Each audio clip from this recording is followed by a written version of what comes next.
were given cake and coffee. We were called by a member of the Republican Party. Be sure you come. We really need your help. I asked if my husband could come in. They said no. They bribed her with cake and coffee. Fantastic. I was an innocent little bystander in this whole thing, thinking I was doing my civic duty. Michigan Attorney General Dana Nessel says she's got proof. She said, I'm an innocent little bystander.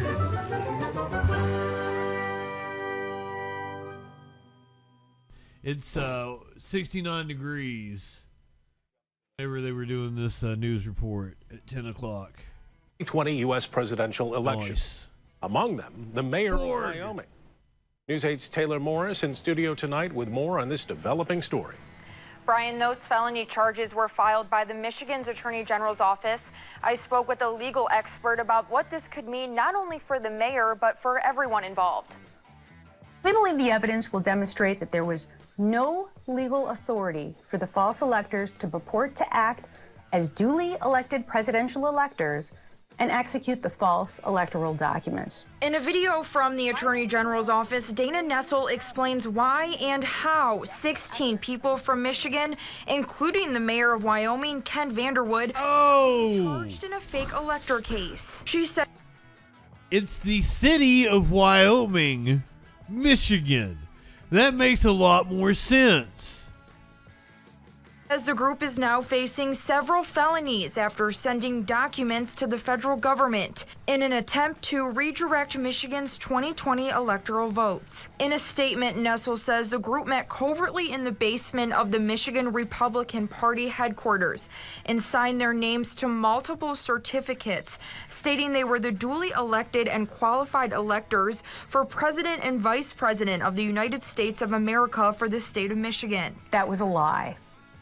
They weren't the duly elected and qualified electors, and each of the defendants knew it. According to the Attorney General's office, Vanderwood faces charges of conspiracy to commit forgery, 2 counts of forgery, conspiracy to commit uttering and publishing,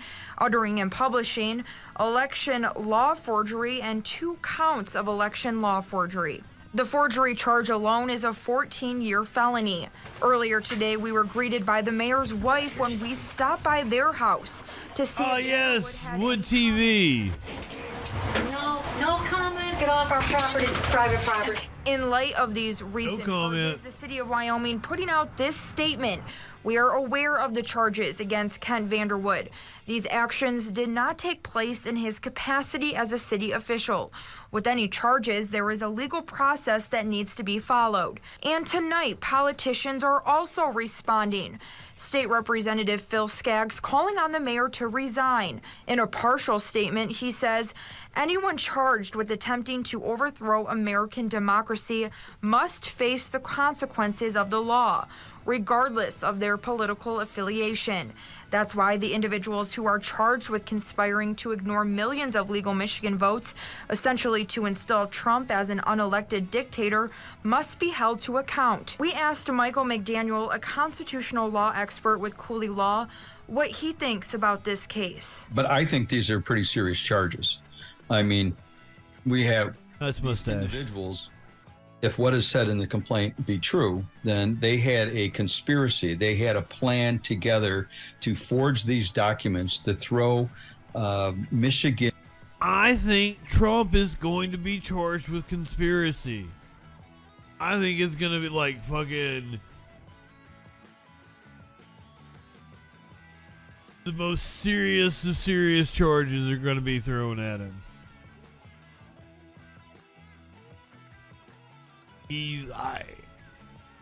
I don't know how he makes it to the election, but fucking who knows? Who knows? Who knows what's going to happen? Michigan's votes for President of the United States. The charges were filed in Ingham County. It's unclear when Vanderwood and other defendants will be arraigned. Brian? Yeah, Brian. One of the fake electors in Michigan. There were 16 charged. You just heard about the mayor of Wyoming. Different fake elector who's now facing felony charges. bragged in May about not being in jail. Apparently, this is a picture of her laughing. Ha ha ha! Who's laughing now, ma'am? Ha ha! Michigan Attorney General Dana Nessel announced on Tuesday her office was filing felony charges against 16 Michiganders for their role in the fake elector scheme. Tones, good evening. The women charged with Michigan Republican Party co-chairwoman Michonne Maddock. I feel like we've talked about her before. In May, she bragged on Twitter about how Democrats wanted her arrested, but that she was still waiting. Michigan woman recently charged with 8 felonies as part of a fake elector scheme in the 2020 presidential election. Previously bragged on Twitter about her lack of arrest at the time. Dems waiting for my arrest. This was accompanied by a gif of a skeleton tapping its finger on a table, captured waiting. Can we go to it?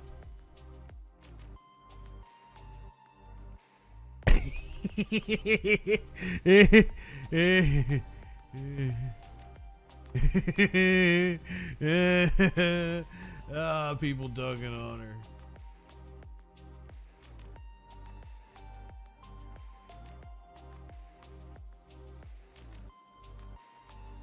Fucking Sound of Freedom.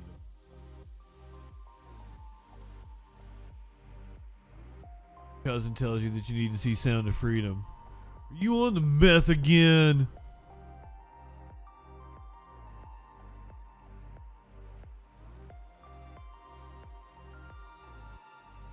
I had a plethora of memes I could have picked from. Several of them dealing with the Sound of Freedom. A different fake elector in Michigan says that she was duped. The charges are making national headlines today, and this video is at the center of it all. So-called fake electors trying to get into the state capitol building back in December of 2020 and cast votes for former President Donald Trump. Thanks for being with us, everybody. I'm Kimberly Gill. I'm Devin Skillian. More than 3 years later, 16 people facing criminal charges, and tonight we are hearing exclusively from one of those defendants. Paula Tutman is live with that conversation, and Paula, this person tells a much different story. Well, yes, she absolutely does. So let's just start with the day where I actually went down the list and started calling every single one of those delegates. I know that they're in legal jeopardy right now, but I wanted to at least give them an opportunity to talk. Didn't get in touch with any of them until I got to Michelle Lundgren. Now, I love her. She's amazing. She actually ran in 2022 as a Republican for a state representative. She was unsuccessful. That's Wayne County's 9th district in Detroit. She said she is a duly designated delegate for the Republican Party. She says when she was called to a meeting, she thought she was going as a delegate, not as an elector. Take a listen. We were duped. Michelle Lundgren is the 9th name on the list of accused fake electors charged by Michigan Attorney General Dana Nessel with 8 felonies that carry up to 80 years in prison if convicted. Are you recording this? Yes, you're being recorded. This morning, she gave me permission to record our phone conversation, where she explains her version of how her name got on the list of 16 total co-defendants in a scheme the Attorney General alleges tried to steal Michigan's votes for Donald Trump. The scam was bigger than all of us. She says she was summoned to Michigan's Republican Party headquarters. We were told to come. They needed us, and we went, and we were given cake and coffee. We were called by a member of the Republican Party. Be sure you come. We really need your help. I asked if my husband could come in. They said no. They bribed her with cake and coffee. Fantastic. No outsiders. And that became very alarming to me. This was kind of suspicious. She and others were told not to take pictures. She says she and her fellow Republicans, whom she believed to be delegates, not actual electors, were asked to sign in on an index card. Even though she was told not to snap photos, she did, and she emailed them to me this afternoon. She says it proves someone took her signature, along with the others in the room, off a plain piece of paper and transposed them to an official federal election document. That's what I was thinking, punch it by. With our names, it fits right into the real elector ballot. Also in attendance, she says, we walked to the Capitol building with, it's all in news, it's all in Google, with attorney Ian Northam, a Trump attorney, and we were not allowed in the building. I was an innocent little bystander in this whole thing, thinking I was doing my civic duty. Michigan Attorney General Dana Nessel says she's got proof. She said, I'm an innocent little bystander. Someone took her signature, along with the others in the room, off a plain piece of paper and transposed them to an official federal election document. We signed a sign-in sheet with our names. It fits right into the real elector ballot. Also in attendance, she says, we walked to the Capitol building with, it's all in news, it's all in Google, with attorney Ian Northam, a Trump attorney, and we were not allowed in the building. I was an innocent little bystander in this whole thing, thinking I was doing my civic duty. Michigan Attorney General Dana Nessel says she's got proof. These 16 Michiganders deliberately and knowingly posed as electors, knowing they were not. But at the Capitol that day... That's all I'm going to say. I've been sworn to secrecy. This plan to reject the will of the voters and undermine democracy was fraudulent and legally baseless. The false electors' actions undermine the public's faith in the integrity of our elections. Yeah, so keep in mind, Michelle Lundgren, that is 73 years old. She tells me she is terrified that she could be convicted and spend the rest of her natural life in jail. Remember, these charges can go up to 80 years in prison. If these folks are convicted, their first day in court is August 10th. Back to you. I certainly hear the terror and concern in her voice. Boy. Paula, we appreciate your report today. Damn good get on that reporter. Holy fuck. That was awesome. I mean, I kind of believe her because I say it all the time. Right-wingers are morons.